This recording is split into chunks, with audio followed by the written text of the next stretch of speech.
बिस्मिल्लाहिर्रहमानिर्रहीम। शुरू अल्लाह के नाम से जो बड़ा मेहरबान निहायत रहम करने वाला है। सबसे पहले हम इसमें डालेंगे 1 किलो मटन चाँप। चाँप हमें इस साइज़ की चाहिए। 2 अदद दरमियानी साइज़ की हमने प्याज ली है, 3 अदद हरी मिर्च, 1 पोथी लहसुन की ली है। अब हम इसमें डाल रहे हैं। अब हम डालेंगे 1 चाय का चम्मच कुटी काली मिर्च।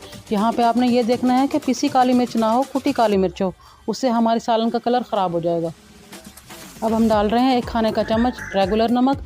नमक हम इसलिए डाल रहे हैं कि हमें ज़रा नमक तेज़ चाहिए। अगर आप हल्का खाना पसंद करते हैं तो अपने टेस्ट के हिसाब से कम भी डाल सकते हैं। एक चाय का चम्मच पिसा हुआ सूखा धनिया, ये भी चला गया इसमें। 4 अदद दरमियाने साइज़ के टमाटर हैं जो हम इसमें ही डाल रहे हैं, ऐसे ही साबित ही। अब हम इसमें डालेंगे 1.5 गिलास पानी। 2 से 3 मिनट के लिए हाई फ्लेम